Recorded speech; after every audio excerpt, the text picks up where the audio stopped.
आप ही के इलाके का है ना एक मौलवी झारखंडी, मान लिया ना। अरे हम लोग भी तो वही कहते थे, लेकिन अब मान लिया ना।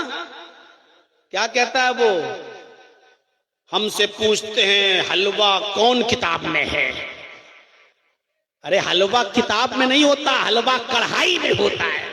अरे अल्लाह के बंदे, यही तो हम पूरी जिंदगी कहते आए हैं कि तुम्हारे पास किताब और सुन्नत की कोई दलील नहीं है हलवे की। वो खुद कहता है तुम ढूंढते रहो किताब में, हम खाते रहेंगे कढ़ाई।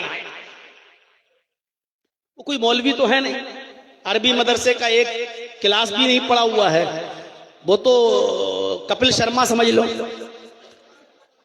या पाकिस्तान का उसको वो उमर शरीफ समझ लो, बस। इससे ज्यादा उसकी कोई हैसियत नहीं। उसको इसीलिए बुलाते भी हैं। पटाखे के बारे में क्या बोलता है आप तो जानते ही है कि अगर शादी में पटाखा बजाना सुन्नत होता तो हम पटाखा थोड़ी, हम तो बम लेके जाते, बम समधी के घर में छोड़ देते, डायरेक्ट जन्नत। अब इससे बड़ा मजाक और क्या हो सकता है? तो मेरे भाइयों, अब लोग मानने लगे हैं कि हम जो हलवा खाते हैं उसकी किताबों सुन्नत में कोई दलील नहीं है, वो कढ़ाई है। तो ये तो हम पहले ही कहते हैं कि तुम्हारे सारे त्योहार खाने पीने के हैं। मुहर्रम पे खिचड़ा,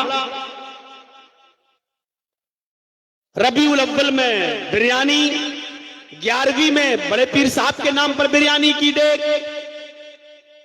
रजब में कूंडे, शाबान में हलवा, रमजान में तो पूछो मत।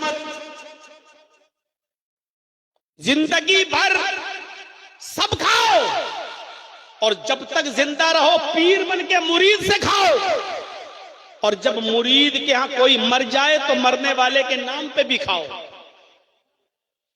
वो मर गया, हाँ, अब उसकी आत्मा को शांति नहीं मिलेगी।